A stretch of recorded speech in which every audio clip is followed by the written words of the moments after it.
turtles, keeping tight circles. Oh, perfect timing, Eisen. I's got a letter for yous. A letter? Did you get a reply to that letter you sent? What's it say? What's it say? I know everything that you've done. Repent for your horrendous deeds, you monster. What did you do, Eisen? No idea. There's no sender written on here either. Who would write something so awful? Who cares? If I gave a damn about other people's feelings, I wouldn't be a pirate. I suppose that's true. Forget about it. What's the status of the other stuff? The Palmier made it just fine. But we've run into some troubles finding the Nordals. My deepest apologies. What are Nordals? Nordals used to be given out by Empyrean temples. If you collect a set of 4, you'd find happiness. Oh, so they said. Nowadays, there's only 4 left. Red, blue, green, and black. Even worse, nobody hardly knows nothing about them. Dolls of the Empyreans. Do you think they're like that one we saw of Aminoch in that shop in Isolt? Kind of. But these are less gloomy looking and more, how can I describe it? Something like a quiet radiance? A quiet radiance. That's perfect! I think I get it. I'd never have pegged you as a collector of religious claptrap, Eisen. Think they'll help keep the Reaper away? Probably not. But in the off chance they actually work, they'll keep her safe. Her? Hey, that letter Eisen sent off earlier was addressed to a woman, wasn't it? Our little Laphicet is growing up. No, I wasn't implying she was his girlfriend. Her writing just seemed more mature, and...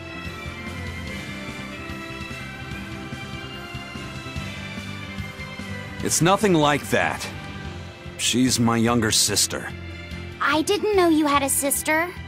She's the only family I have left. She and I live apart for various reasons. I'm guessing your death curse is one of them, huh? Mogiloo! So that's why. I'd be happy to help you look for those dolls, Eisen. Are you sure? Yeah. Okay then. Thanks. I saw Benwick and the other crew members get into a serious fight over whether cats or dogs were better. I don't get what the big deal is. I can't believe you could say such a thing! No conflict is more perilous than the one that has dogged mankind since the dawn of civilization! In the shadow of every war are the battles of dog lovers and cat lovers. Between each side lies a divide, maybe not all that deep, but unbridgeable all the same. I'd say we're lucky that the squabble you saw didn't escalate into anything more serious. I had no idea it was such a big deal. So what side do all of you fall on? I am, without a doubt, a cat person. Cats and witches have a long history together. Personally, I prefer dogs because they can cohabit with humans while following rules. But I like cats too, because they're cute. What about you, Rokuro? Shigure liked cats, so I don't. But I like dogs even less, always wagging their tails for their masters. I feel the same way. Dogs will trade anything for food. Learning tricks, wagging their tails, getting friendly, and in time, even forgetting to howl. I think that's too cynical. Dogs make efforts to please humans so that we can live together. They're friendly and compassionate creatures. Then does that make you a cat person, Eisen? Actually, I like squirrels best. When I lived with my sister, the nearby forest had lots of nice, fluffy squirrels that would let me pet them. This isn't about squirrels. It's about cats and dogs. You have to pick a side. If I had to choose, yeah, it'd be cats. There's something lovable about the way they act, especially when you spoil them. Reminds me a lot of my sister. What about you, Velvet? Cats or dogs? Dogs. They don't betray you. You always have to be so serious, don't you? So Velvet and Eleanor like dogs, while Mogiloo and Eisen prefer cats. And Rokuro doesn't care for either one. That makes you our tiebreaker, kiddo. The fate of this showdown is in your hands. It is? Now that you're no longer the Abbey's dog, perhaps you're thinking of being one for Velvet's column? What has that got to do with anything? We're just talking about which animal we like. If If you're getting so angry over this, he's going to have no choice but to pick dogs. I just told you. No more fighting! This is clearly getting out of hand, so why don't you all agree that you're Bienfu people and make up already? And what makes you special enough to have Bienfu people? Because I can be loyal like a dog, but also do my own thing like a cat. If you pick me, everybody wins. I don't think it works that way.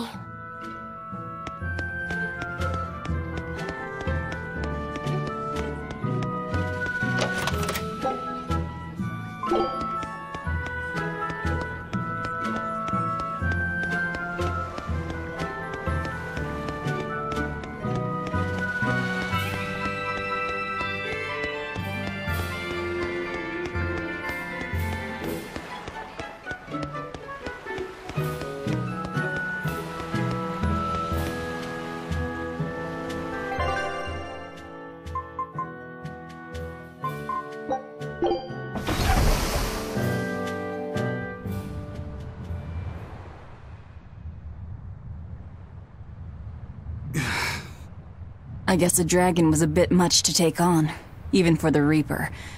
You should get some rest. We all should. I'll just get the crew started on readying the ship for our next departure. All right, you go do that. Laphicet, you should get some rest too. I'm fine. It's more important that I focus on finding an actual Therion this time. I'm going to take another try at sensing the Earth Pulse points.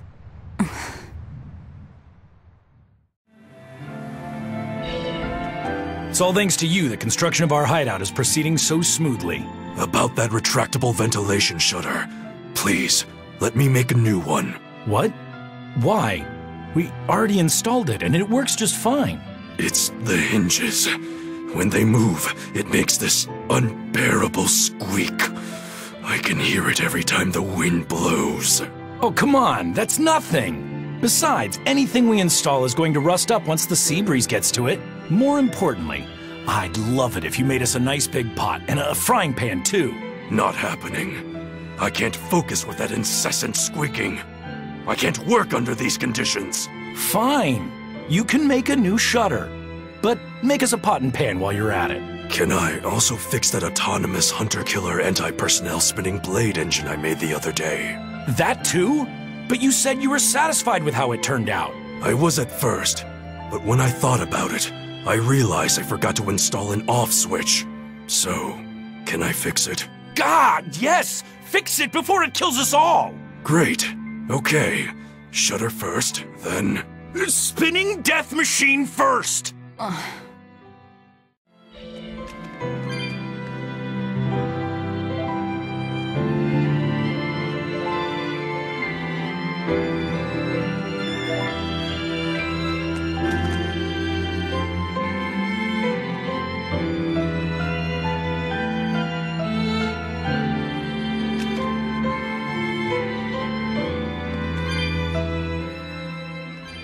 Don't push yourself too hard now, Laphicet. You hear me? I hear you. I just...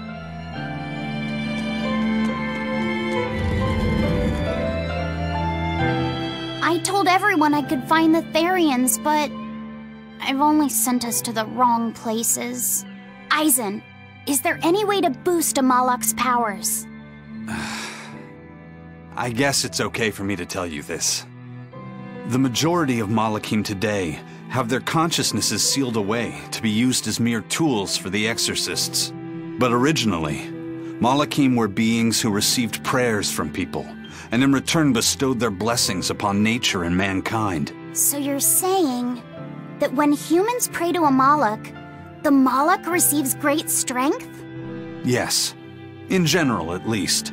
Some Malakim, like me, buck the system and bring about misfortune rather than divine grace. Oh, that's unfortunate. But who would ever pray to me? Maybe you didn't lead us to any Therions, Fee, but it's not like we came back empty-handed. We found Orichalcum to use against Shigure, and we also learned we can hold our own against a dragon. Velvet. So where should we go next, Fee? Northgand! There's a big Earth Pulse point north of Helavis! Works for me. Aizen, We can leave whenever you want. Doesn't matter to me. And I'm all set. Let's make our way to the harbor. When I say prayers, I don't mean outright worshipping. All I'm talking about are earnest thoughts and feelings directed at you. I see. So I'm already receiving prayers then. The oldest known map of the world was made by... Wow! It took them decades! You always look so happy when you've got your nose in a book. What's so interesting about the one you've got there? It's a book about surveying. When I read it, I can imagine myself traveling afar and making maps of the world. It sounds like so much fun. I know just how you feel. I know Magilu and the others don't understand. But I just can't help but feel excited when I think about us completing a map of the entire world. It's the thought of treasure that gets me more fired up. Obviously, there's treasure waiting to be unearthed too, but that's more of a bonus on the side. Crossing uncrossable oceans, going to lands where none have gone before. The voyage itself, the dance with death, these things hold value greater than that of any treasure. Ah, adventure! Truly the romance of the quest we call life. Laphicet, you had a map, didn't you? The one you dropped when we first met? It's a world map I got when I was with the Abbey, but I only checked out the places really close by. I could hardly call it adventure. There's more to adventuring than visiting far-off lands and sailing stormy seas, you know. Adventures are about achieving your ambitions and leaping across the walls we've built to protect ourselves, no matter the danger that waits on the other side. There are no big or small adventures. Even if I only went to Helives and the Fegal ice caps? Think of it like this. When you sneaked out of town without the Abbey noticing, when you walked the land and compared it to your map, how did that make you feel? It was scary, but fun. Exhilarating. Then it was an adventure. The map you made within yourself is a treasure that's only yours. Wow! My very own treasure!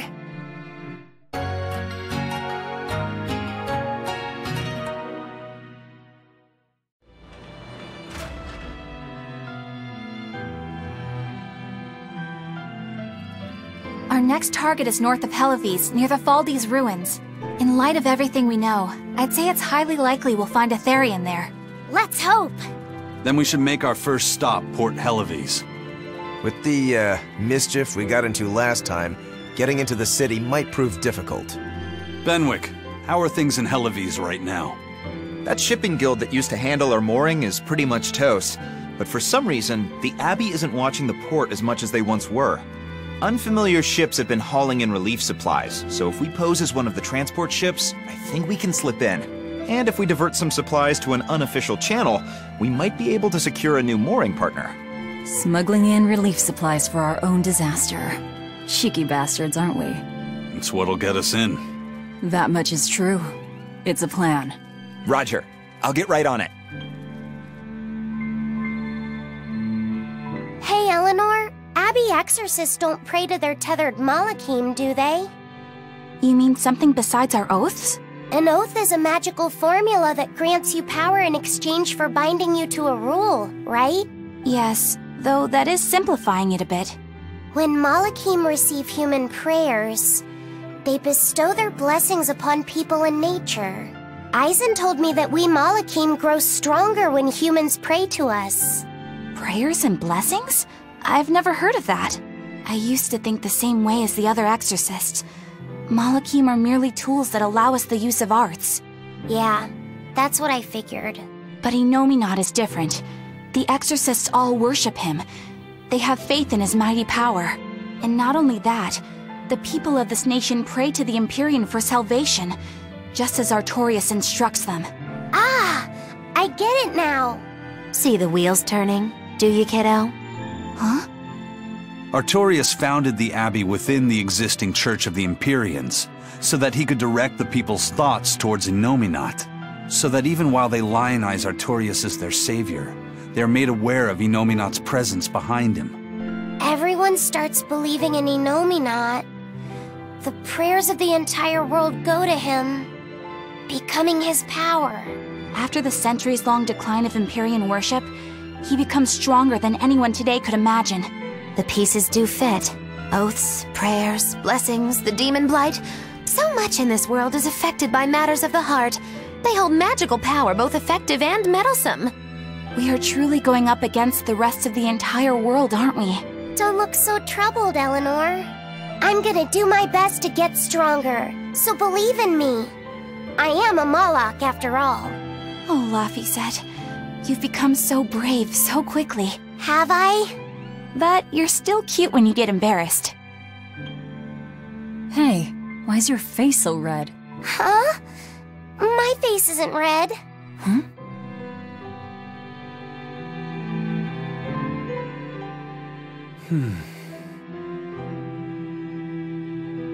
Hey, Eisen. What's it feel like to get a letter? I don't feel anything, nor do I want or need to. There's no joy in receiving these things. Huh? Why not? Don't be so shocked. Look, it's just an invoice from the turtles. What's the big deal anyway? Do you wish you get letters too? Yeah. But I don't have anyone to send letters to. Let alone anyone who would send me any. Laphicet, I've got a letter for you. What? Really? Who could it be from? The sender is... Bienfu? Yep. You got a letter from yours truly. I figured you'd be wanting someone to send you a letter right about now, so I wrote one up for you. What do you think? You're happy, right? Oh, yeah. Thanks, Bienfu. I'll even read it for you. Dear Moloch Laphicet, I hope that this letter finds you in good health and high spirits. Thankfully, I'm doing well myself, with no major changes to report. Bienfu's taking all this so seriously. It's so rare to actually see him like this. As you're aware, I've been spending my days ironing Magilu's outfits, sewing her buttons, and washing her hat and tremendously long socks. Recently, however, I made the mistake of remarking to her that she might not have been quite as slender as she once was in her younger years. She hung me upside down from the roof in the middle of the cold. I nearly became a frozen Normansicle. It was so horrible that I couldn't stop my tears from flowing down my little cheeks. There's the Bienfu we know and love. But all you wrote about in that letter was yourself. And you even read it out loud yourself. That's okay. Thanks, Bienfu. It feels nice to get a letter. That's so kind of you to say. I think I might cry again.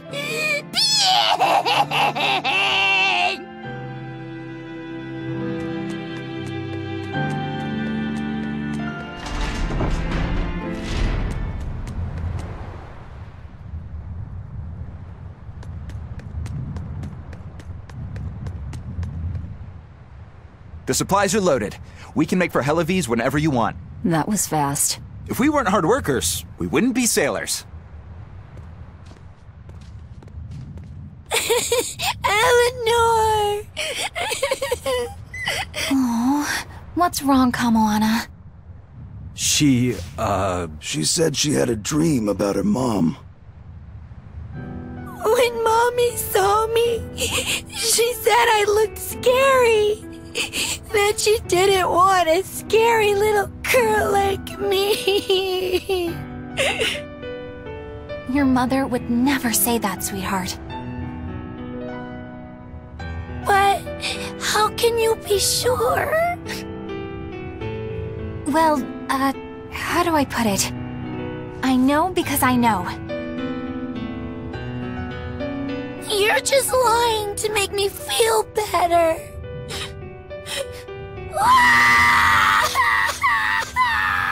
Aw, Kamoana, don't cry.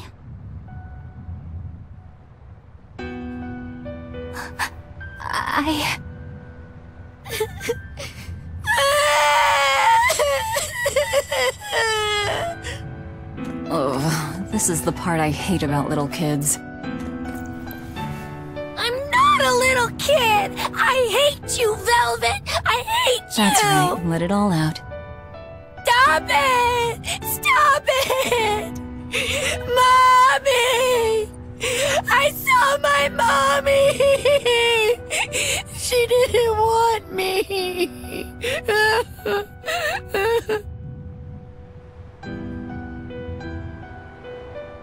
She managed to cry herself to sleep. They're not rational creatures. Sometimes you just gotta let them cry it out. You seem used to it. I guess you could say that. Laphicet usually kept himself together when he was younger. But when he was really little, he had times like this every now and then. And on that note, let's take off all we can. My liege, Dial, I leave Kamoana in your care. I'll do what I can, but kids as sweet and honest as her are harder to deal with than corrupt bureaucrats. An outlaw prince and a talking lizard are no replacement for a mother.